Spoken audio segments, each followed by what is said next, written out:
Bueno, miren qué interesante, señores.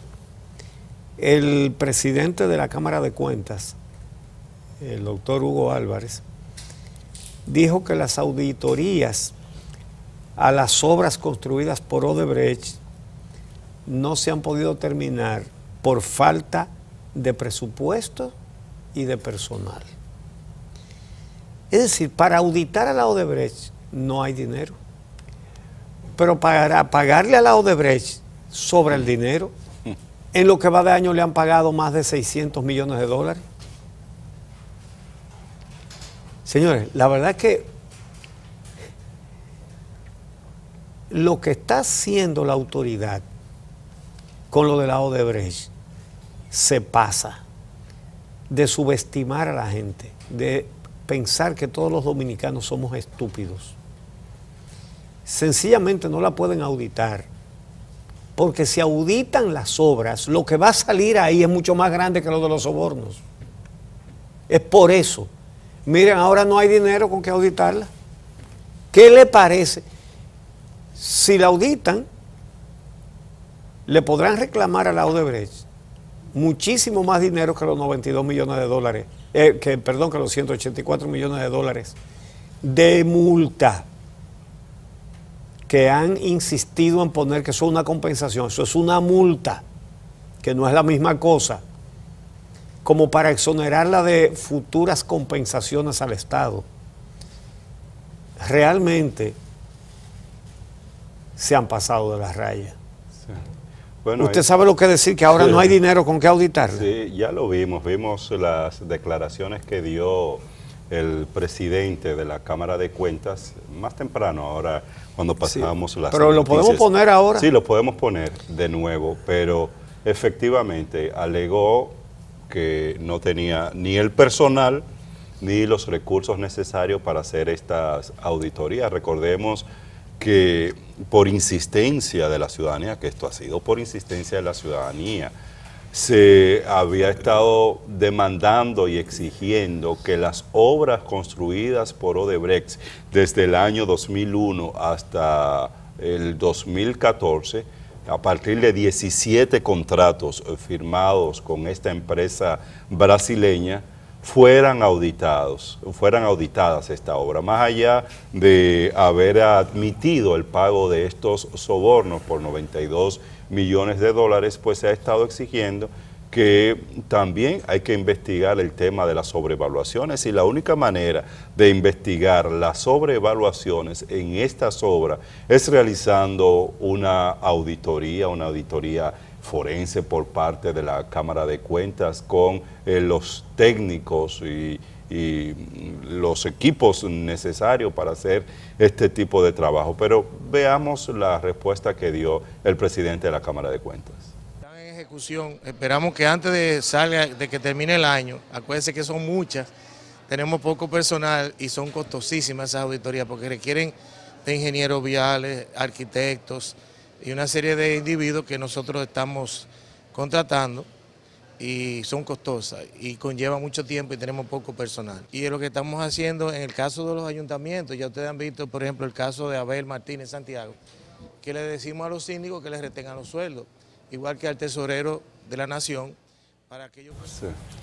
Sí, muy bien. No hay dinero con que auditar la Odebrecht. ¿Qué le parece? Bueno... Yo lo que creo es que el Estado debe prestar mucha atención a esto, y a esto no depende ni del Ministerio Público ni del Poder Judicial. Ahí es el Poder Ejecutivo que tiene que demostrar su compromiso real para que todo este proceso sea debidamente clarificado y para que se puedan tener las evidencias necesarias en las investigaciones que está llevando a cabo el Ministerio Público. Pues es al Estado que le corresponde aportar, asignar los recursos necesarios para que esta investigación pueda ser llevada a cabo. Recordemos que el tiempo avanza, hablando de la investigación del Ministerio Público. Ya solo le quedan 6 meses de esos 8 meses que le dio la justicia dominicana para que hiciera la investigación y sometiera el expediente para ver, en primer lugar, cuáles son todos los involucrados y si este caso se va a un juicio de fondo, y a un juicio de fondo donde el Ministerio Público pueda sostener las acusaciones, que ya aquí no son historia o suposiciones generales, aquí tienen que ser llevadas las evidencias, pero muy bien documentadas, cuestión de la que carece, como ya hemos visto en distintas oportunidades, la solicitud que hizo el Ministerio Público para la aplicación de medidas de coerción a los 14 imputados en este caso, ¿no? Bueno, por otro lado, señores, el tema, el horror que ha embargado a la sociedad dominicana con el asesinato de un monaguillo por un sacerdote que lo abusaba desde hacía años. Ese muchacho tenía 16 años ahora, pero dicen que lo abusaba desde los 10, desde los 13, otros dicen que desde los 10. Bueno, dentro del horror que ha producido este hecho, que ha consternado a la sociedad dominicana, ahí estaba el sacerdote, esa es su víctima, hay que señalar que la declaración inmediata, clara, de el arzobispado de Santo Domingo ha marcado una diferencia con casos anteriores. Sí, pero significativa. Sí, una diferencia significativa con casos anteriores. Por ejemplo, recuerdo el caso de el hogar de niños en Atomayor, era que Dios mío, en Yuma. En Yuma, sí. En Yuma. Donde niños y niñas de tiernas edades fueron abusados por un diácono que después se dijo que falleció. Recordemos ese caso. Recordemos el doble crimen del diácono Meregildo Díaz, era el apellido, creo, que también abusaba de un menor, y el menor y la novia del menor comenzaron a chantajearlo y los asesinó. Se lo llevaron a las afueras de Asua, desde aquí de la capital. Le pagó a unos sicarios, se lo llevaron a las afueras de Asua, lo llevaron a un descampado, lo metieron en un tanque, les pegaron fuego y ahí los dejaron. Los asesinaron primero, los quemaron después. Entonces, en relación con lo que sucedía con ese diácono que dirigía una escuela, que era una escuela pública que había sido puesto a cargo de la Iglesia Católica, hubo varias denuncias de los maestros sobre las actividades sospechosas de ese diácono. En ese tiempo eran sospechas nada más, ¿verdad? Después todo quedó comprobado. Las actividades sospechosas con jovencitos de esa escuela, y esas denuncias de los maestros fueron desestimadas. Lo que decían era que eran unos vagos que no querían trabajar y que el diácono lo ponía en cintura. Así podemos hacer un recorrido, pero lo peor fue lo del nuncio Wesolowski, que enterada la jerarquía eclesiástica aquí de las depredaciones que estaba haciendo, de los abusos contra niños, lo sacaron, lo mandaron a Roma. Ustedes saben que el Código Penal es claro. Todo ciudadano que conoce un crimen está en el deber de denunciarlo a las autoridades. Incluso no hacerlo es un delito que tiene penalidades en la justicia. Se lo llevaron a Roma. Se lo llevaron a Roma. En lugar de entregarlo a la justicia dominicana. Sí. Y en esa ocasión el arzobispado de Santo Domingo dio unas declaraciones pública con Sí. relación a ese caso. Sí. Muy, pero muy diferente a la que dio el arzobispado de Santo Domingo en esta ocasión. Óyeme, la verdad es que satisface, en medio de todo el dolor y todo el horror, la respuesta clara, inmediata, sin ningún tipo de titubeos, del arzobispado, en este sentido. Muy bien. Hubo también un tuit que puso Monseñor Benito de la Rosa y Carpio. Yo lo retuiteé ayer, señalando la traición a la iglesia.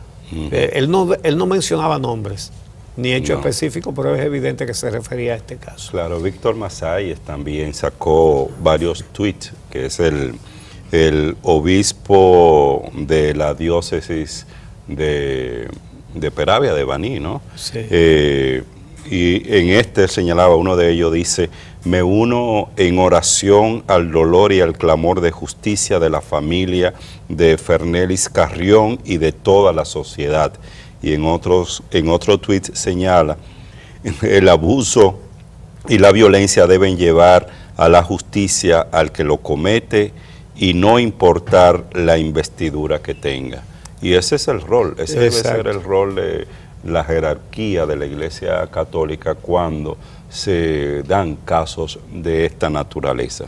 Por no actuar así, con esa claridad, es que la jerarquía de la Iglesia en algunos países ha sufrido consecuencias económicas cuantiosas, como en los Estados Unidos, por ejemplo. Centenares de millones de dólares tuvieron que pagar por proteger, por encubrir, porque en cualquier conglomerado humano, y la curia lo es, ellos son seres humanos, son pecadores, como lo somos todos. Pero en cualquier grupo humano hay de todo. Hay gente seria, hay gente respetuosa, hay gente que actúa de acuerdo con la ley y también de acuerdo con los principios cristianos. Hay otros que no. Y eso usted puede decir entre sacerdotes, entre jugadores de pelota, entre periodistas, entre cualquier grupo de gente que usted se imagine. Tiene de todo, porque los seres humanos no somos tabla de chocolate, que somos iguales todos unos a los otros. Ahora, cuando un individuo que está en una institución comete un hecho deleznable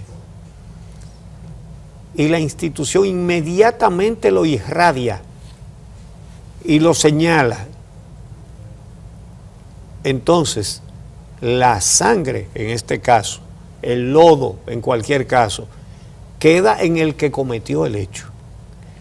Tan pronto una institución, se llame iglesia, se llame por ejemplo la policía, se llame un gobierno, se llame un partido, llámese como se llame, entonces la institución se enchumba de esa sangre también, o de ese lodo, cuando lo encubre, cuando lo protege. Por eso, repito, dentro de el horror que ha despertado este caso, es una satisfacción ver la nueva línea de la jerarquía eclesiástica, que inmediatamente hizo un pronunciamiento claro, lo sacó de su curia y reclama que lo castiguen, y le reclama a la justicia que lo sancione. Así es. Entonces, eso es lo que podemos y debemos esperar. Y precisamente la audiencia que estaba programada para el día de ayer para conocer la medida de coerción al sacerdote Elvin Taveras fue aplazada para el día de hoy a las 9 de la mañana. Ayer no se pudo realizar porque el sacerdote no contaba con un abogado para su defensa. El Ministerio Público pidió 1 año de prisión preventiva como medida de coerción y el fiscal responsable de este caso es el fiscal Gilberto Castillo. Se mostró confiado en que existen suficientes elementos de prueba para lograr que el religioso sea condenado. Primero, que le sea aplicada esta medida de coerción de 1 año y que en un juicio de fondo, pues el mismo sea condenado. Vamos a ver qué pasa a partir de las 9 de la mañana del día de hoy. Estaremos dándole seguimiento a este caso tan lamentable.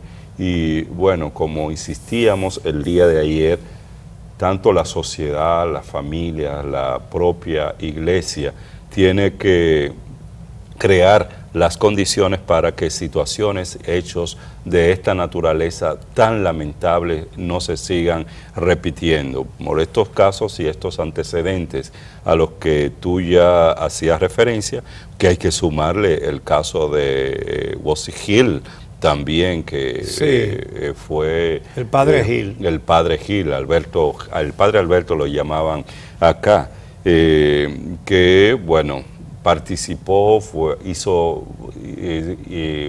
violó, fue acusado y condenado en su país, en Polonia, por caso de pedofilia, no solo en la República Dominicana, sino también en este país. Pues que este tipo de situaciones no se sigan repitiendo, pero el mejor mensaje, la mejor señal que se puede enviar para que hechos de esta naturaleza no se den es sancionar, castigar de manera ejemplar, sin ningún tipo de protección, sin ningún tipo de apoyo, como en casos internacionales, como tú señalabas, ha acontecido, para que, bueno, estas sanciones sirvan como ejemplo de que aquel que incurra en este tipo de violaciones y de prácticas, pues tendrá que pagar las consecuencias. Esto es esencial, ¿no? Muchos han surgido ahora, a raíz de este hecho, opiniones sobre el celibato. Sí. Lo del celibato es un asunto interno de la Iglesia Católica. Ellos tienen su organización y ellos saben cómo manejan su organización, que es una organización milenaria. Pero nada impide también que los demás piensen en esto, sobre todo cuando el celibato no es bíblico. No. Eso es una medida administrativa. Me parece que fue el Papa Alejandro VI, que era el mismo Papa que regía la Iglesia cuando el descubrimiento, en 1492, que era español, Rodrigo Borja, italianizó su apellido a Borgia, la famosa familia de los Borgia. Y siempre se ha dicho que el motivo de imponer el celibato era para que los jerarcas de la Iglesia, al morir, no los heredaran sus familias, sino que la Iglesia heredara. Y la Iglesia en ese momento era decir Alejandro VI. Resulta que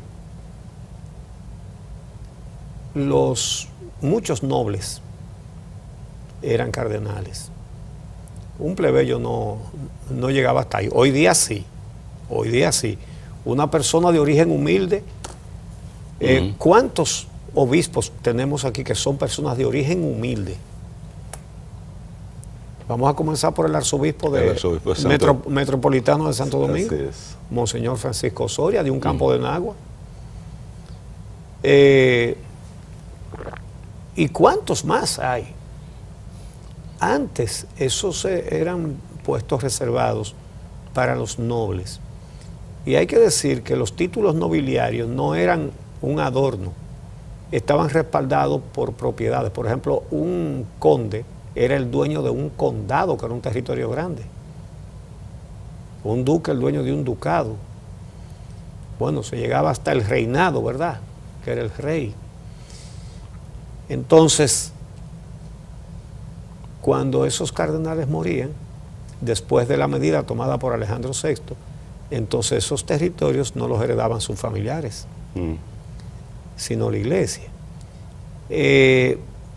La misma Iglesia, aunque nunca haya hecho una declaración condenando a Alejandro VI, por lo menos no ha fomentado mucho que se recuerde su nombre, De hecho, sus restos que estaban sepultos en la Catedral de San Pedro fueron sacados de ahí hace muchísimo tiempo y llevados a una ermita en una loma, en la Quimbamba, ni me acuerdo de dónde la loma.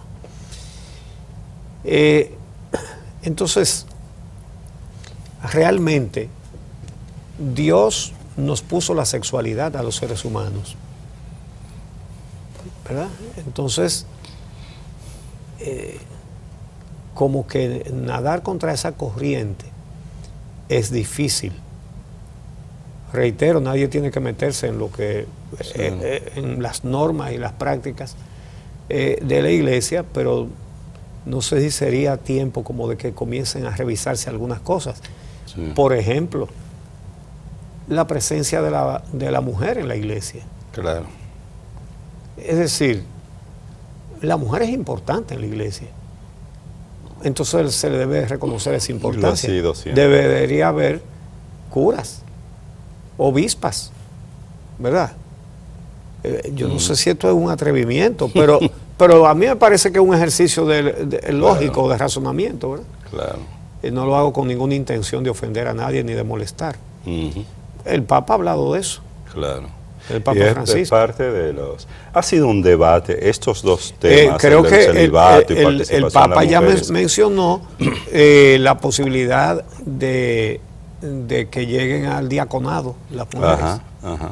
Por algún sitio se comienza, ¿verdad? Claro, claro. Estos son temas que necesariamente la iglesia tiene que plantearse, parte de las reformas que ya en el siglo XXI la Iglesia Católica debe abrirse a considerar, comenzar a dar pasos en esa dirección, sobre todo porque es una institución de tantos años, debe renovar la credibilidad, la confianza, que motive a que una mayor cantidad de gente, pues, la feligresía, parte de esta iglesia, pues se sienta entusiasta con relación a esta institución y bueno, y se eviten pues situaciones lamentables que se han dado al interior de la Iglesia Católica. Yo creo que sí, que debe haber esfuerzo en esta dirección.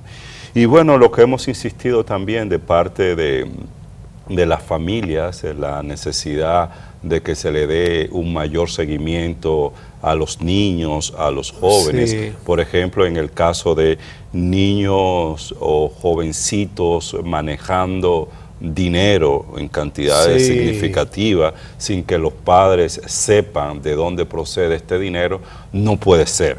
Porque lo primero que debe hacer un padre y una madre cuando ve a un niño manejando determinada cantidad de recursos, pues es investigar de dónde procede este dinero, dar mucho seguimiento, acompañamiento, mucho diálogo con los niños, con los adolescentes, con los jóvenes, para ver además si hay un cambio en su conducta, en su manera de actuar, que es lo que va a poder determinar si existen riesgos, si existen peligros frente a este niño. Es muy importante el rol que la familia puede jugar en casos de esta naturaleza.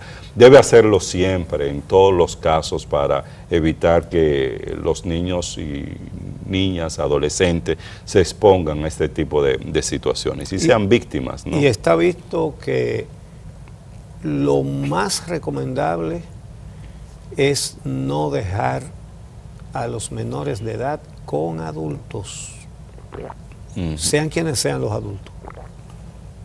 Porque se ven casos hasta dentro de las propias familias. Sí, mucho más frecuente de lo que cualquiera se pudiera imaginar. Entonces, vamos a ver, reiteramos, sin embargo, la tranquilidad que crea esa declaración oportuna, rápida y clara del Arzobispado Metropolitano